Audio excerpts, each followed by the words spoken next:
Muy buenas tardes, muy buen martes para todos y todas. Les habla Gabriel Aramburo desde las cabinas de Frecuencia U de la Universidad de Medellín en Belén, en la comuna 16 Belén. Hace muy pocos minutos acaba de parar, de cesar una tormenta eléctrica, casi creo yo, llena de lluvia, de agua, no faltó sino granizo y que llovieran perros y gatos. Pero yo creo que todos nos mojamos un poquito o sentimos el bajón en la temperatura. Así que desde esta mesa de trabajo me compadezco de todos aquellos que nos mojamos, porque me incluyo también. Hoy es 28 de marzo del 2017 y son las 6 horas y 2 minutos, marca mi reloj en este momento. Nos encanta que estén con nosotros, nos encanta como cada 8 días que nos acompañen, que sintonicen Frecuencia U en los 940M, en TuneIn o en la página de la universidad y compartan. Y sobre todo, por supuesto, nos fascina que conversen con nosotros y que interactúen con nosotros a través de las redes y a través del teléfono. Las líneas telefónicas que están abiertas son el 340-5213 y el 340-5256. Primero saludo entonces a Jaime Tobón, nuestro director general, Alejo Álvarez al mando de este barco, y a todo el equipo de Frecuencia U, a quienes estimamos, apreciamos, respetamos y admiramos sobremanera en Conoce tu Ciudad. Hoy hay un elemento nuevo también, y es que estamos ensayando por primera vez el streaming por Facebook. ¿Sí se dice así? Yo no sé, o sea, Facebook en vivo y este radio ya se volvió video también, de manera que muy bacano. Frecuencia U está creciendo, está buscando a sus oyentes y a su audiencia a través de más canales, de más medios, lo cual supone una gran alegría para nosotros. Vamos a ver cómo nos va. A los que nos ven por Facebook, un saludo muy especial. Posiblemente es primera vez que puedan verme, que puedan ponerle una cara a un rostro a esta voz y a este nombre. Un saludo, es muy rico que nos acompañen. Bueno, no siendo más, empecemos. Tenemos mucho de qué hablar y tenemos una invitada muy especial. Me acompaña en la mesa de trabajo en la tarde de hoy la profesora Beatriz Campillo, que como digo es docente universitaria, es investigadora, es locutora de radio y hace muchas otras cosas. Beatriz, bienvenida, qué bueno que estés con nosotros por fin. Muchas gracias, Gabriel. Pues esta es una radio para mí un poquito extraña porque es la primera vez que hago radio donde lo ven a uno. igual aquí. Donde nos estamos viendo. Un saludo también entonces, no solamente a nuestros oyentes, sino también a quienes nos estén siguiendo por el streaming, por Facebook. Pues muy rico estar en este programa. En algún momento compartí también por aquí en estos micrófonos en otro programa, pero muy rico que estemos aquí en Conoce tu Ciudad. Usted también es locutora de radio, ¿sí o no, profe? Sí, señor. Por allá tenemos su hábitat natural también. Hoy, de hecho, estuve también por allá en micrófonos en Radio Bolivariana. Ah, excelente. Un saludo pues a todo el equipo de esa otra gran emisora cultural de la ciudad. Profe y queridos amigos de Conoce tu Ciudad, sucede que la semana pasada la administración municipal y la administración de otros municipios del área metropolitana del Valle de la Aburrá decretaron una emergencia ambiental por la contaminación del aire en el Valle de Aburrá, ¿cierto? En el cual siempre se ha generado un efecto invernadero muy pesado, muy grande. Y esta situación incluía un pico y placa extendido, ¿sí? Tanto en los días, porque cubría incluso el día sábado, y en los dígitos de los carros que tenían la restricción, y en el horario en que tenían la restricción. Iba de 7 a.m. a 7 p.m. Eran 12 horas de pico y placa durante varios días. Recuerdo además que la administración municipal decidió, no sé si fue el sábado o el domingo en la tarde, extender la medida durante toda esta semana. Pero ante los resultados positivos y pues ante las medidas que se tomaron, se decidió levantar el pico y placa especial a partir de hoy. ¿No es así? Porque ayer también operó. Bien, lo primero que yo quiero decir es que yo soy lego en la materia, yo no soy un experto en la materia, yo puedo opinar como ciudadano, puedo dar mi punto de vista como usuario frecuente tanto de vehículo particular como de transporte público, particularmente del bus, del metro y luego de una tercera ruta de bus que debo tomar casi todos los días.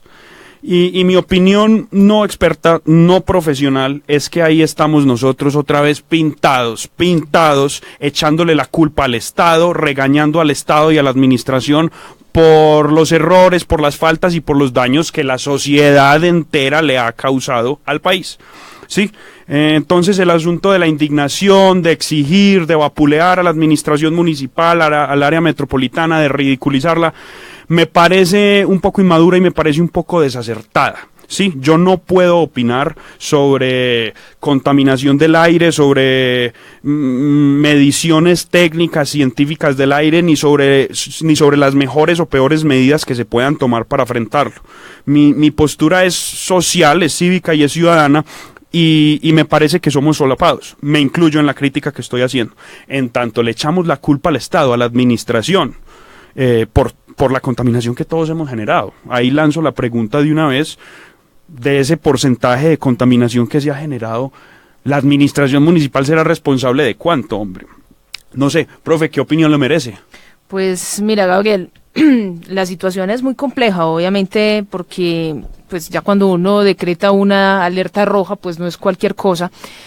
Pero aquí, como dices tú, más que señalar culpables, pues sería muy importante que nos empecemos a preguntar por el tema de las soluciones y cómo podemos, obviamente, hacer frente pues a esta crisis que nos afecta a todos. El aire, pues todos lo necesitamos, todos estamos respirando, ¿lo cierto? No es una cosa que afecte solamente a unos. Yo destaco algo muy importante que ocurrió, y es que fue un comunicado conjunto, no solamente de la alcaldía de Medellín, sino de área metropolitana. Es empezar a entender que hay cosas, hay temas que nos afectan al área metropolitana, que lo que pasa en un municipio necesariamente también está afectando a todos los demás.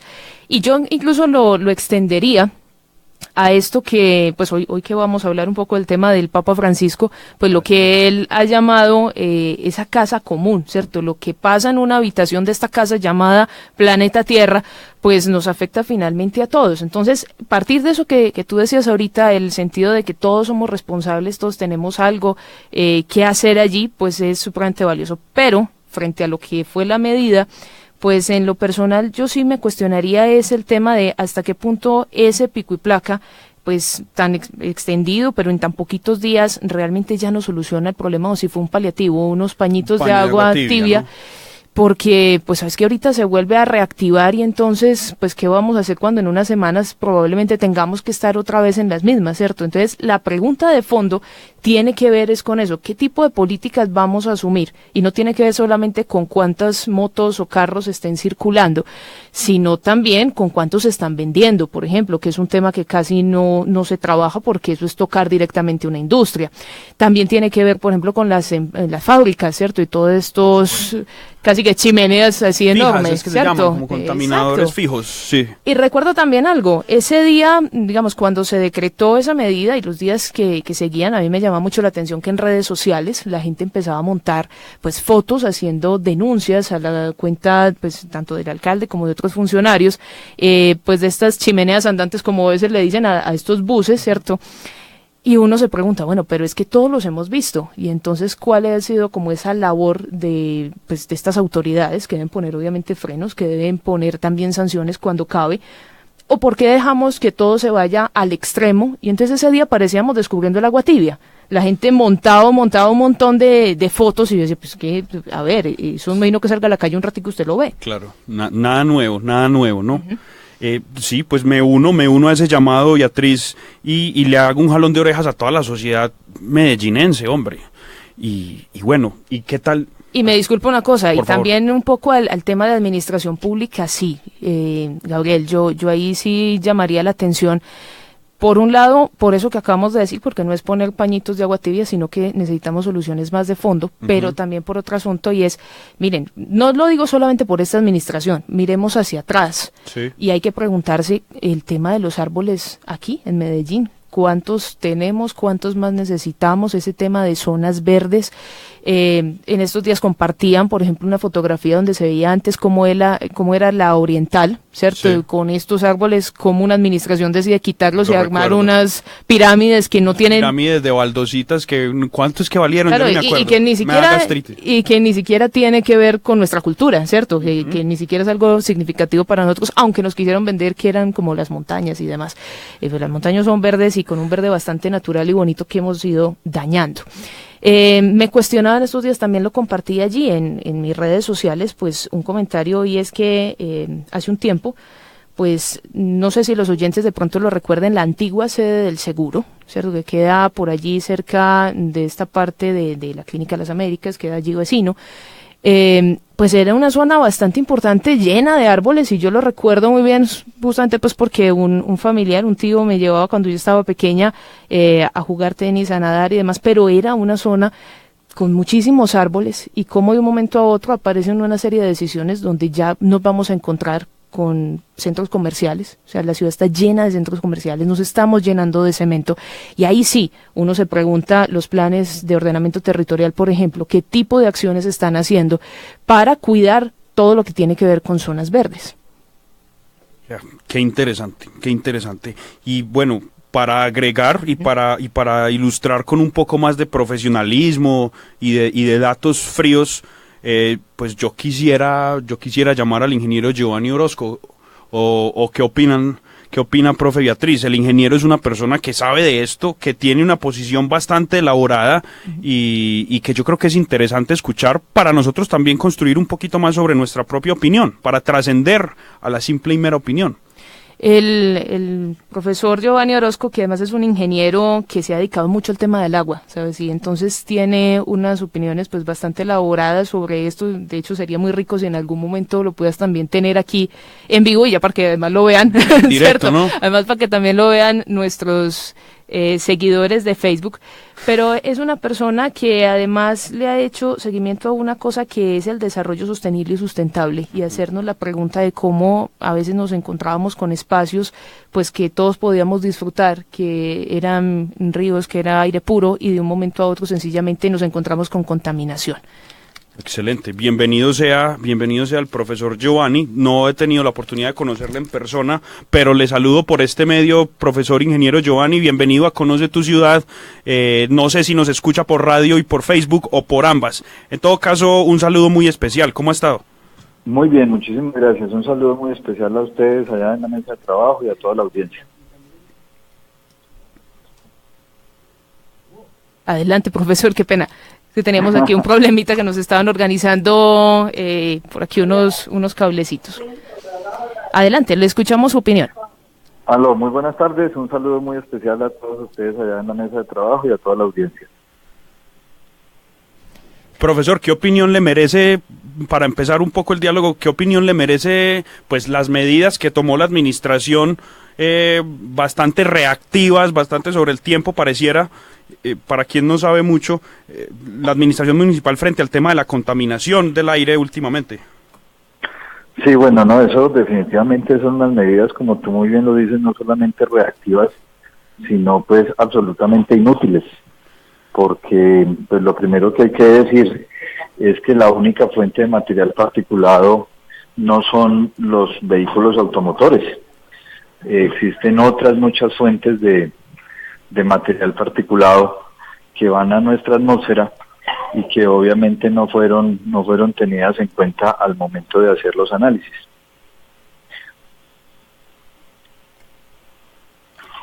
¿Aló? Sí, aló, profesor. Sí. Y entonces, el haber extendido la medida del pico y placa y luego haberla revertido, todo eso sucedió entre antier y ayer, demuestra que la administración no entendía lo que estaba haciendo. ¿Qué lectura se le puede hacer a eso? Sí, claro, esa es una muestra clarísima de que definitivamente se toman decisiones, digamos, al calor del momento, sin hacer los análisis técnicos del caso, sin tener todos los conceptos claros de ingeniería que se deben tener en estas situaciones. Pareciera que se estuviera actuando más desde el punto de vista político que desde el punto de vista técnico, y por eso es que pues un día se dice que sí, otro día se dice que no, un día se dice que la medida va toda la semana y otro día se dice que no, que solamente va por unas cuantas horas de un solo día. Eso pues evidencia la falta de carácter técnico y de asesoría técnica al momento de la toma de las determinaciones. En palabras del mismo señor alcalde, él decía en una presentación que los vehículos automotores, los automóviles, eran responsables del 6% de la contaminación por material particulado en la ciudad. Con una medida como la del pico y placa extendido, pues se está sacando de circulación otro 30%, o sea que estaríamos hablando del 30% del 6%, lo cual implica pues una reducción absolutamente mínima en el tema de las emisiones, y que obviamente pues las características de la calidad del aire han cambiado en la ciudad, no por las medidas que se tomaron, sino por los efectos de los fenómenos atmosféricos que hemos tenido últimamente en nuestra ciudad. La precipitación, la lluvia, hace un efecto muy importante sobre toda esta contaminación, porque cada gotica de lluvia, mientras va bajando por la atmósfera, pues va recogiendo, va sirviendo como una especie de esponjita que va recogiendo todas esas partículas que están en suspensión en el aire, y entonces fue realmente la lluvia la que nos ayudó a recuperar la calidad del aire en nuestra ciudad, por un lado, y por otro lado, pues la pérdida de nubosidad baja, que permite que los rayos solares calienten las capas inferiores del aire, y que esas capas inferiores, al estar más caliente, asciendan en la atmósfera y ayuden a la dispersión de todos estos contaminantes. Todo esto pues nos demuestra y nos indica que esas medidas obviamente no servían para nada, porque estábamos reduciendo en una mínima cantidad las emisiones, y que lo que teníamos era un reactor.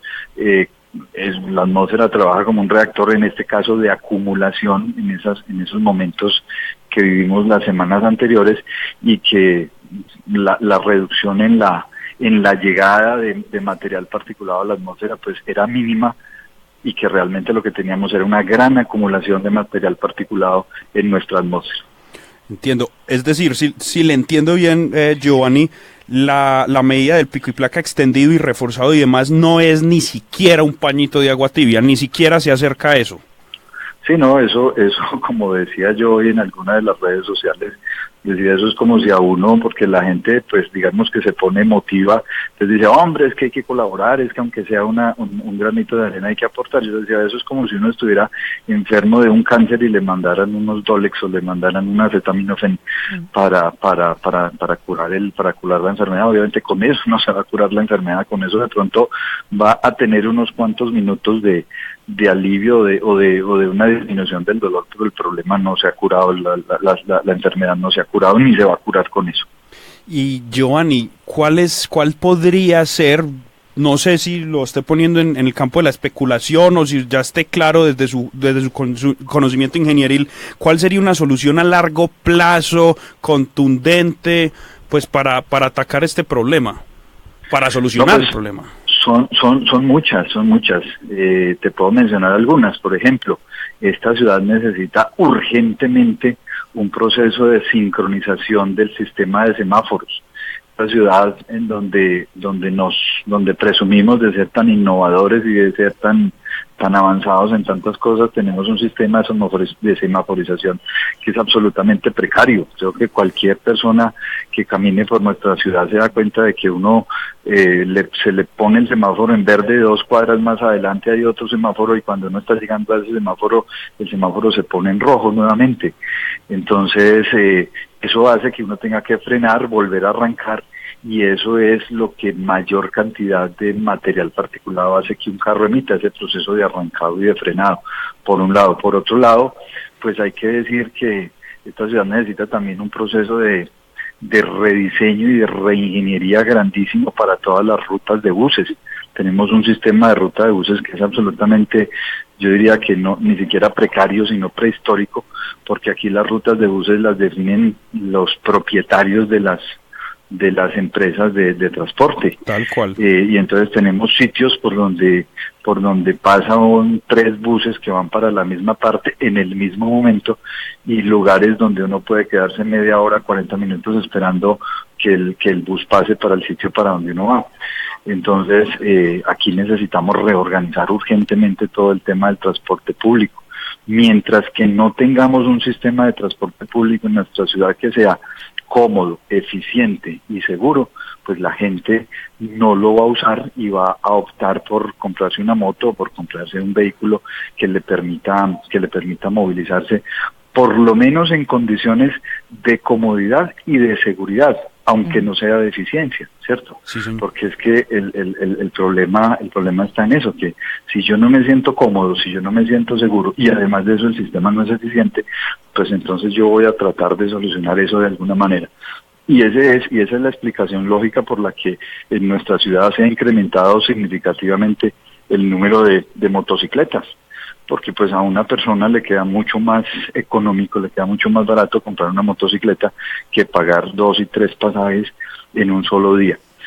Y además hay que identificar y hay que tener claro que las fuentes de material particulado, como lo decíamos al comienzo, las únicas no son los vehículos automotores. Las canteras que rodean nuestra ciudad hacia el lado norte y hacia el suroccidente de nuestra ciudad, esas canteras son unas fuentes gigantescas de material particulado. Todas esas cicatrices que les abrimos a las montañas y que están expuestas al viento durante todo el día, esas canteras emiten una enorme cantidad de material particulado, que eso, pues hay mediciones. Yo recuerdo un trabajo de grado que asesoré hace muchos años, donde demostramos la cantidad de material particulado que se emite desde las canteras. Se emite material particulado desde las canchas de arenilla. Esas canchas de arenilla son una fuente grandísima también de polvo que se va para la atmósfera y que se va acumulando. Tenemos además todas las obras públicas que se hacen en nuestra ciudad y que desafortunadamente se abre una brecha, se abre una zanja para cambiar un tubo o para hacer una reparación, y ese hueco que queda, aunque lo llenen, no lo pavimentan. Entonces los vehículos pasando permanentemente por ese hueco durante varios días, lo único que hacen es levantar más material particulado. Considero también que es importante que se haga un control a los centros de esto que llamamos los CDA, donde se expiden los certificados de gases, porque pues en palabras del mismo señor alcalde, el 46% de los vehículos que paran a hacerle una inspección de gases en la calle, el 46% no cumplen con los límites establecidos por la norma, pero sin embargo tienen el certificado de gases. Eso quiere decir sencillamente pues que en estas instituciones desafortunadamente está campeando también la falta de ética y la falta de ¿cómo se llama eso? Pues de verdad, y le están expidiendo esos certificados a vehículos que realmente no cumplen con las condiciones. Al parecer, pues hay algunas investigaciones en este momento que se están adelantando específicamente en algunas universidades, donde se está demostrando que el gas natural, el que nos llega a nosotros en nuestra casa, el que nos llega, con el que cocinamos y calentamos el agua para bañarnos, ese gas natural al quemarse emite una gran cantidad de material particulado también. Entonces si yo desde mi casa, desde la estufa, desde el calentador de agua estoy emitiendo, pues habría que revisar si el gas natural sí es efectivamente el combustible que debemos emplear para estas actividades domésticas que todos los días hacemos en nuestras casas.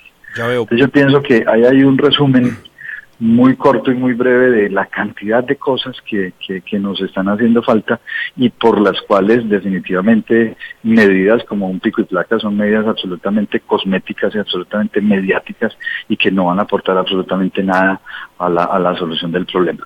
Nos dimos cuenta, yo he hecho un seguimiento fotográfico durante todos estos días, y era evidente cómo después del pico y placa las capas de contaminación seguían vigentes, pero después de un aguacero o después de un día soleado, a pesar de que no hubiese pico y placa, los niveles de contaminación bajaban.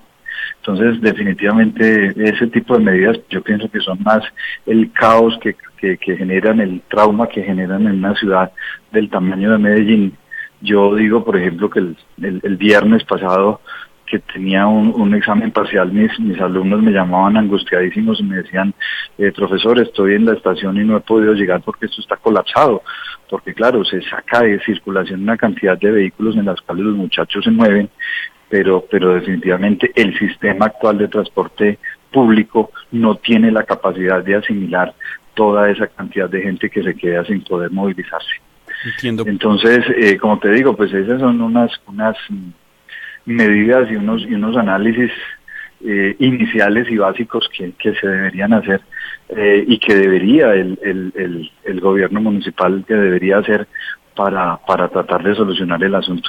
A mí personalmente, como ciudadano, lo que me angustia es que, pues, si sigue lloviendo y si siguen imperando las condiciones atmosféricas que se están dando en estos días, pues seguramente el problema va a desaparecer.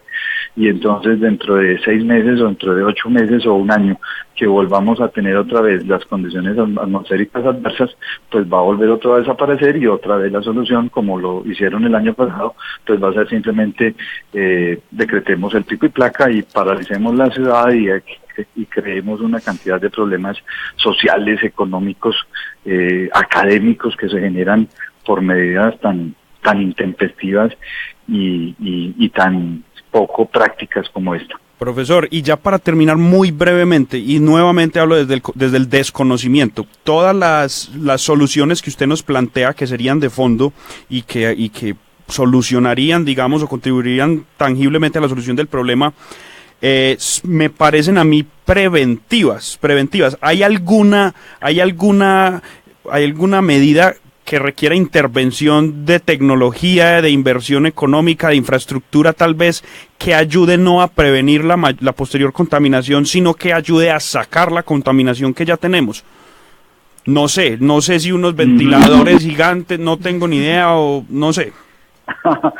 Sí, pues digamos que desde el punto de vista tecnológico, pues se pueden plantear alternativas, digamos, un poco futurísticas como esa que estás planteando, pero son soluciones que son supremamente costosas, porque sería elevar elevar una masa de aire muy grande a unas alturas muy altas también,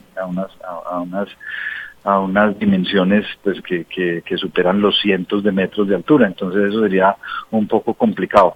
Yo pienso que el asunto es un asunto en el que tenemos, yo siempre le digo a mis estudiantes que aprendamos de la naturaleza. La naturaleza nos enseña qué hay que hacer.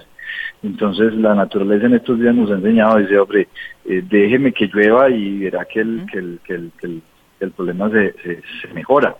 Pero nosotros tenemos que poner de nuestra parte. ¿En qué sentido? En que sí hay que minimizar las fuentes de emisión. Eso sí tenemos que hacerlo, porque si no, este fenómeno se va a seguir presentando, cada semestre se nos va a seguir presentando esta situación y vamos a volver otra vez a la misma discusión. Y desafortunadamente, como le digo, pues el problema es que uno no ve en los entes gubernamentales del nivel del Valle de Aburrá, uno no ve pues los argumentos técnicos y los argumentos académicos y los argumentos científicos. Uno simplemente ve unas medidas absolutamente reactivas y, como te digo, absolutamente cosméticas que no van a generar ninguna solución a la problemática. Excelente. Giovanni, le agradezco mucho por su intervención, por toda esta información que nos está compartiendo. Yo aprendo un montón. Y bueno, ojalá tenerlo aquí sentado próximamente, profesor. Muchísimas gracias. A ustedes, muchísimas gracias por la invitación, y cuando quieran, por allá estamos para que hablemos de todas estas temáticas ambientales y del desarrollo de nuestra ciudad y de nuestra región. Excelente. Bueno, muchas gracias. Vamos a una breve pausa institucional y ya regresemos con Conoce tu Ciudad. Estás escuchando Conoce tu Ciudad por Frecuencia U 940 AM. Escuchas la emisora cultural Universidad de Medellín, Frecuencia U. ¿Cuál es la sociedad que queremos? Una que anteponga el imperativo ético de la vida. Mi vida, la vida del otro, la vida de todos los seres. Participa del 24 al 27 de octubre en el segundo Congreso Internacional de Educación para el Desarrollo en Perspectiva Latinoamericana, titulado Territorios y Éticas para la Vida, con la presentación desde Colombia de Arturo Escobar y Axel Rojas, desde Argentina, Maristela Esvampa, desde Estados Unidos, Irene Lara, y desde España, Gema Celorio. Más información en congreso.seduniminuto.org o comunícate en Bogotá al teléfono 291-6520, extensiones 6170, 6171 y 6173. Organiza Centro de Educación para el Desarrollo, Uniminuto, con el apoyo de la Pontificia Universidad Javeriana y la Red de Radio Universitaria de Colombia. Si eres apasionado por generar análisis e investigaciones pertinentes para las diversas problemáticas en los distintos escenarios del mundo político, no lo pienses más. Estudia el pregrado en Ciencia Política en la Universidad de Medellín. Podrás desempeñarte como politólogo en los centros de investigación y consultoría política, analista en medios de comunicación, campañas políticas, consultoría, auditoría y planificación de políticas públicas. Más información en el 340-5555 o ingresa a www.udem.edu.co. Universidad de Medellín, formando profesionales de calidad. Vigilada Mineducación.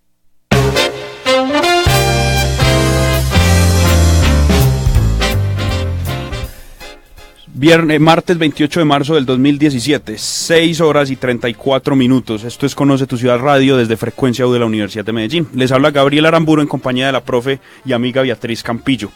Veníamos hablando durante el primer segmento del programa de hoy sobre la contaminación del aire en el Valle del Aburrá, sobre las medidas que la administración ha tomado y sobre la pertinencia o impertinencia de esas mismas medidas. Nos acompañó el ingeniero Giovanni Orozco, cuyo aporte a mí por lo menos me resulta supremamente valioso e ilustrativo, espero para ustedes también.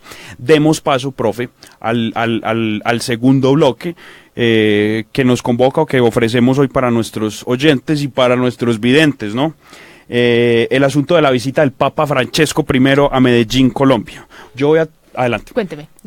Yo siempre me gusta como dar paso al experto, en este caso tú, con un montón de datos fríos, digamos objetivos, por llamarlos de alguna manera, y pues ya para elaborar sobre eso. Porque yo quería hacer una referencia a lo que estábamos conversando ahorita con el profesor Giovanni, y es que esto no es ajeno a este otro tema que vamos a tratar, y es hacer ahí un poquito el vínculo, digamos, para que a nuestros oyentes también les quede eso claro. Estamos viviendo una situación muy compleja, pero es una reflexión que incluso se ha hecho ya a nivel global, no es un asunto que esté afectando solamente a Medellín.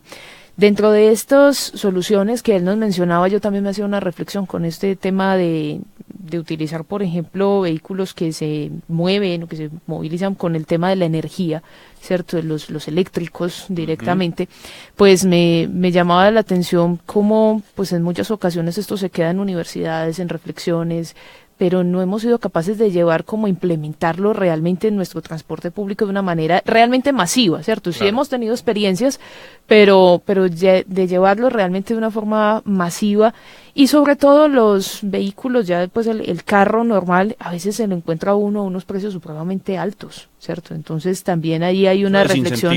Claro, su uso. También habría una reflexión ahí que hacer.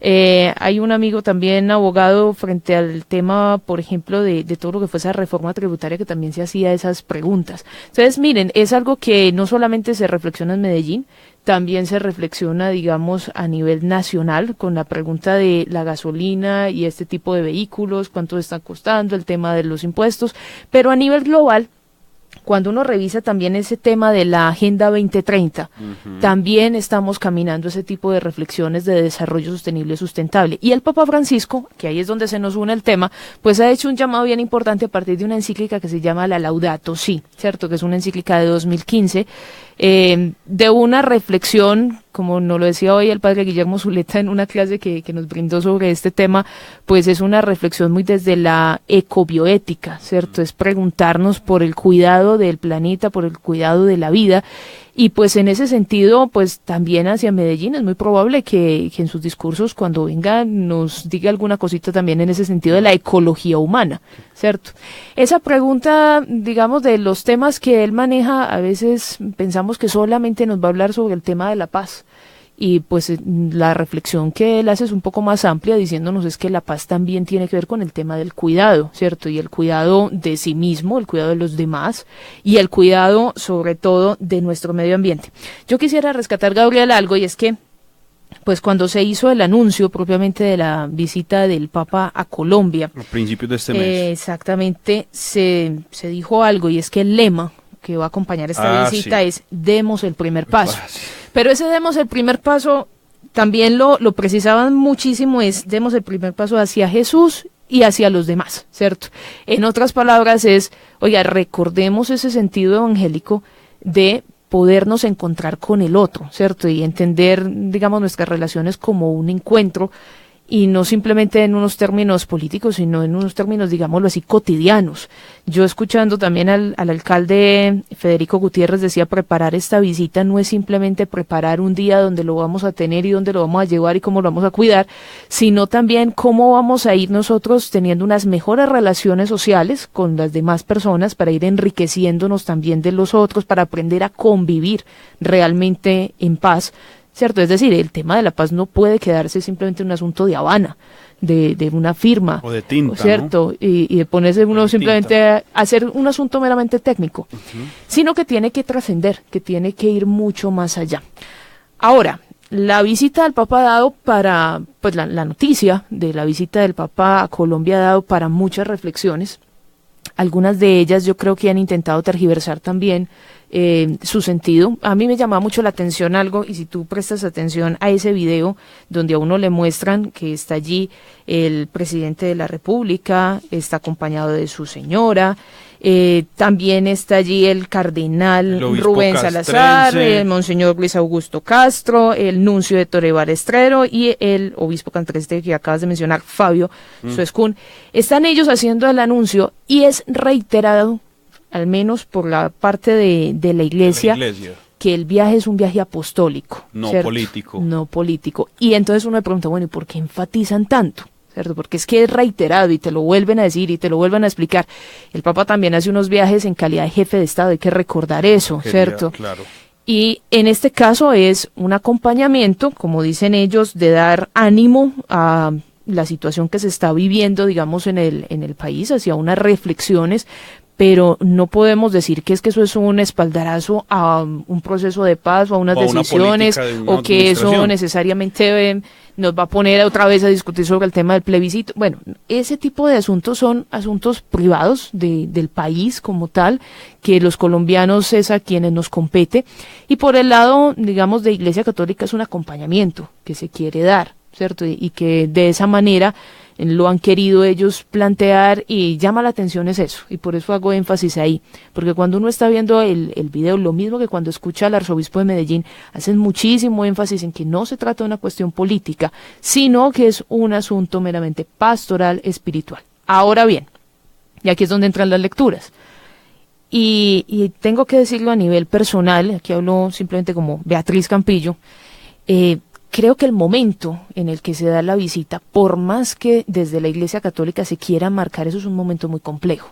Es un momento muy complejo porque en el país estamos en un escenario preelectoral, ¿cierto? Nos estamos preparando para unas presidenciales donde vamos a ser muy sinceros, y la verdad es que cuando uno va a ese ejercicio de la política, te vas a encontrar con que más de uno hace uso, entre comillas, ilegal de esa figura del Papa. Es decir, puede que el Papa venga con un sentido, pero cómo se aprovecha en muchas ocasiones para llevar otro tipo de mensajes, para distorsionar esa figura. Mira, Gabriel, lo vivimos ya con el tema del plebiscito. Lo querían, ¿cierto?, volver magistrado del Exacto. Tribunal Especial para la Paz. Que nombrara magistrado, ¿cierto? Yo no sé. Bueno, sí, adelante. Y hay un asunto que ocurrió y que probablemente nuestros oyentes recuerden, un episodio bastante complejo para uno de los párrocos en ese momento en nuestra ciudad.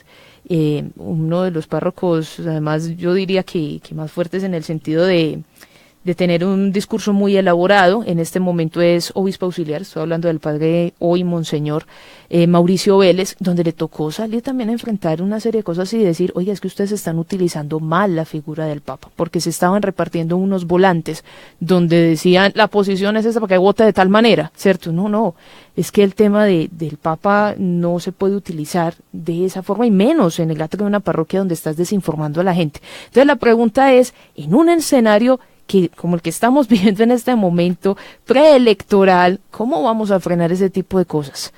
Entonces puede haber una excelente intención por el lado del Papa, pero es que también tenemos que ser muy conscientes que en este momento todo lo que huela a votos, ¿cierto? Todo lo que le suene a un político a votos y a que me puedo convencer a unos cuantos, se puede ver muy instrumentalizada esa figura, y ahí es donde me parece muy complejo.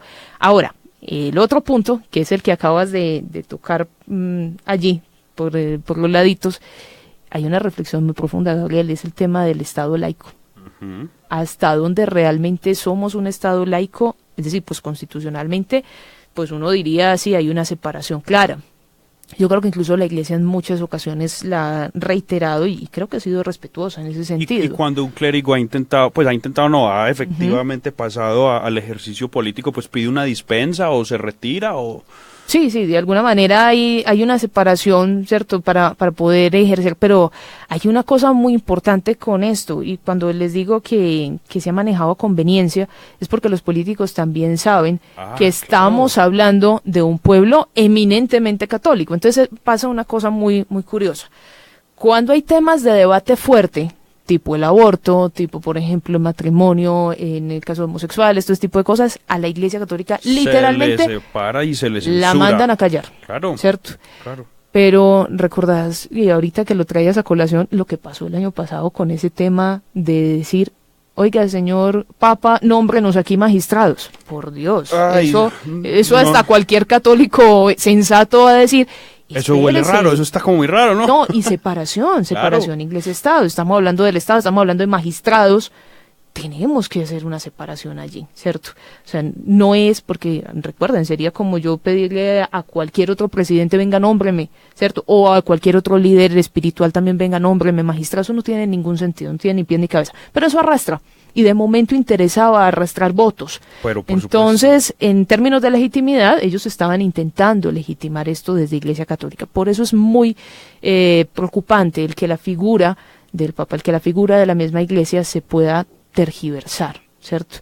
Yo creo que incluso en algún momento se intentó y yo creo que fue también muy sensato la visita que él mismo propuso, digamos, el espacio que él mismo abrió para sentarse tanto con el presidente Santos como con el expresidente Álvaro Uribe, recibirlos a los dos y dialogar, ¿cierto? Allí también vimos que son posiciones que al menos se pueden sentar en una misma mesa, que a veces la imagen que quieren dar hacia afuera de que se matan y que no se pueden ni ver, eso tampoco es tan así, ¿cierto? Digamos, el asunto es que yo tampoco, porque nos sentemos en la misma mesa, te tengo que ceder en todo. Podemos tener posiciones distintas y de eso se trata la democracia. De eso se trata, el choque de ideas y no de personas, ¿no? A ver, yo sé que los políticos colombianos, ellos saben que en Colombia hay más territorio que Estado, como he sostenido reiteradamente aquí en Conoce tu Ciudad. Asimismo, los políticos colombianos saben, y son los primeros cuando hacen sus cuentas electorales, que hay lugares del país, del territorio nacional y porciones de la población nacional a donde él no llega, donde el Estado no llega, pero la Iglesia sí. La Iglesia Católica, para bien o para mal, esto es un dato frío también, está en cada rincón de este país. Y cuando hay una catástrofe natural, cuando hay una calamidad, los primeros que llegan siempre son los políticos, seguidos de los periodistas.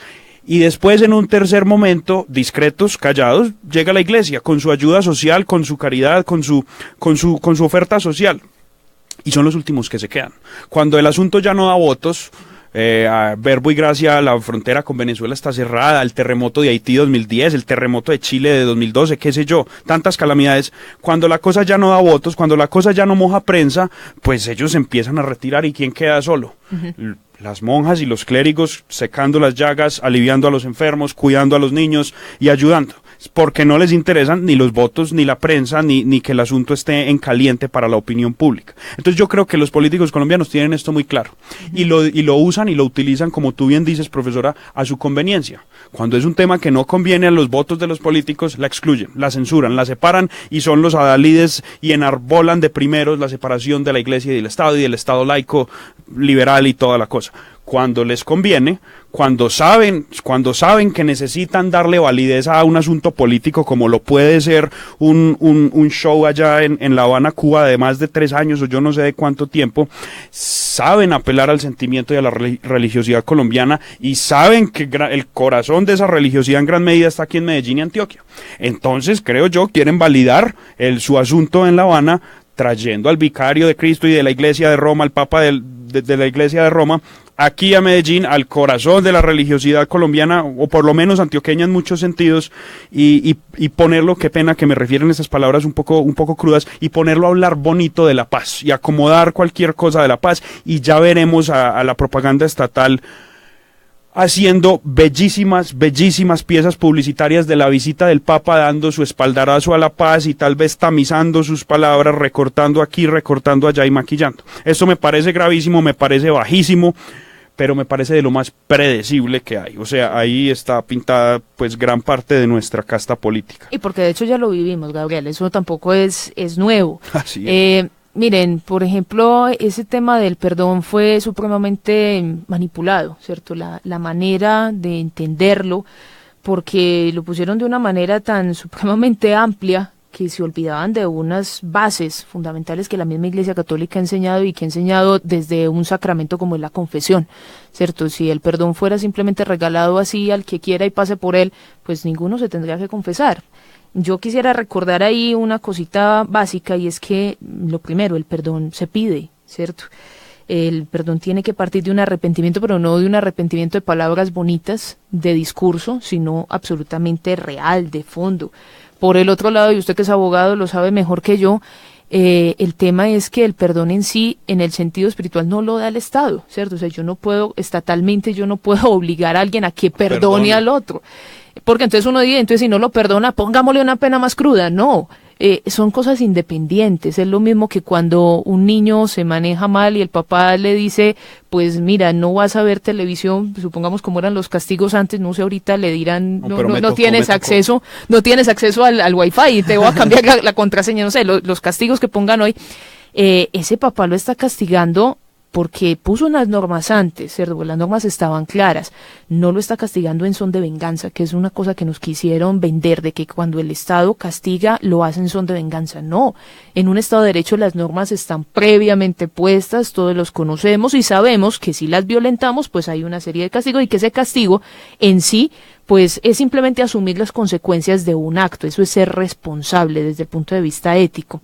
Ahora bien, el ejemplo clásico que siempre poníamos era con el Papa justamente Juan Pablo II, donde él perdona a su agresor, ¿cierto? Ali Akkad, pero Ali Akkad va a cumplir toda su condena. Así es. Y hay una parte que es fundamental allí, y recuerden ustedes también la labor, ahorita que mencionabas en los desastres y todo eso, la labor tan bonita de acompañamiento que hace la Iglesia Católica a los presos, pero cuando va, los atiende, los acompaña y es dar una fortaleza espiritual para que esa persona pueda, digamos, cumplir con aquella condena que se le haya impuesto, ¿cierto? Hacerlo de la manera más humanitaria, obviamente, porque igual sigue siendo una persona, pero eso no lo puede eximir de la responsabilidad, porque hay que recordar algo, y vuelvo y lo repito, tú como abogado lo sabes mejor que yo, el tema de las penas pues también tiene un sentido social, y es decirle a los demás, pues mire, si tiene estas consecuencias, si esto tiene consecuencias, entonces obviamente los demás no se van a antojar a hacerlo. Es la pregunta que siempre le hacen a uno, ¿por qué un colombiano, ahorita que estamos hablando de movilidad, por qué un colombiano aquí maneja su carro como quiera, pero llega a los Estados Unidos y sabe comportarse? Porque sabe que allá hay un castigo y que ese castigo miedo a la consecuencia, a la allá sanción. se cumple, ¿cierto? Exacto. Entonces, perdón no puede ser sinónimo de impunidad. Aquí hay que diferenciar una cosa del perdón espiritual. Yo no quedo con odios hacia ti, pero otra cosa es la responsabilidad social que se tiene y por eso se deben cumplir ciertas penas. Entonces, allí por eso tenemos que diferenciar que el perdón se pide, el perdón no es impunidad, pero el perdón no lo da el Estado, sino que se da entre las personas, ¿cierto? Es ese justamente superar ese asunto de sentir como que yo quiero cobrar venganza, no. justamente el perdonar ese, pero es un asunto absolutamente privadísimo de la persona, ¿cierto? Que el Estado no lo puede imponer. Completamente de acuerdo. Y del campo de la moral, claro, de la piel para adentro. De la piel para afuera se ocupa el derecho y las sanciones. Y incluso puede que yo, supongamos que no lo perdone, sino que lo odio profundamente. Por eso tampoco el Estado va a decir, no, entonces incrementemos la pena. No, por supuesto que no. Y hay una cosa que yo quisiera aprovechar, Gabriel, estos micrófonos, porque yo sé que tenemos poquísimo tiempo. Y es, digamos, un asunto pedagógico, ¿cierto? Para aclarar ese concepto de Estado laico. Es un concepto que ha hecho muchísima carrera, pero que es cerrado, ¿cierto? Yo no sé si tú eres también católico, pero al menos los católicos bautizados, que no somos ni sacerdotes ni monjas, ¿qué somos? Laicos. Sí. Es decir, que uno hablar de un Estado laico es un Estado que miembro y seguidor del pueblo, es del pueblo de Dios, ¿cierto? Entonces, ese término como tal quedaría mal utilizado. Por eso algunos prefieren hablar de Estado secular, ¿cierto? Que, digamos, sería un término un poco más técnico. Y más adecuado para lo que están queriendo decir ahí. Exacto, para el significado que le quieren otorgar. Quieren dar, sí. Porque laico somos tú y yo, entonces si yo digo que el Estado es laico, pues entonces el Estado también es seguidor de Dios. Pues sería dentro de ese contexto. Ahora bien, sabemos que se quieren referir a esa separación. Y dentro de esa separación, pues también vienen, con todo este tema de la visita papal, viene un asunto que es el jubileo, ¿cierto? Los proyectos que empiezan a cursar, se han presentado hasta el momento 3 proyectos de ley, uno por parte del gobierno, otro por parte del partido de la U y otro por parte del partido del Centro Democrático. Aquí no tengo en este momento para mencionarles pues como todos los datos y es un poquito extenso, pero sí invitaría a nuestros oyentes que de pronto puedan buscarlo, porque está allí en internet los datos y son rebajas de pena, ¿cierto? Son rebajas de pena, pero ahí viene la pregunta. Si estamos supuestamente en un estado secular, pues hasta qué punto estas personas que además en otro tipo de debates han defendido esa separación, porque ahora sí lo combinan, ¿cierto? Profe, es una pregunta muy de fondo. Tengo que pararla ahí en la pregunta porque se nos acabó el tiempo, rapidísimo se me fue, y bueno, pues demos pie para un próximo programa, si usted a bien lo tiene, profe, cuando la visita del señor Sumo Pontífice esté más cercana. ¿Qué tal si volvemos sobre este tema, le parece? Por supuesto, yo creo que es importantísimo que nuestros oyentes estén siguiendo estas noticias y sobre todo que busquen formarse. Beatriz, muchas gracias por estar con nosotros en Conoce tu Ciudad, aquí siempre bienvenida. Gabriel, muchísimas gracias por la invitación. A todos ustedes, feliz noche y feliz tarde. Nos escuchamos y nos vemos dentro de 8 días. Hasta luego. Aquí termina Conoce tu Ciudad, una propuesta de frecuencia 1940 AM para tener una visión diferente de la Medellín que queremos. Conoce tu Ciudad, el programa de radio.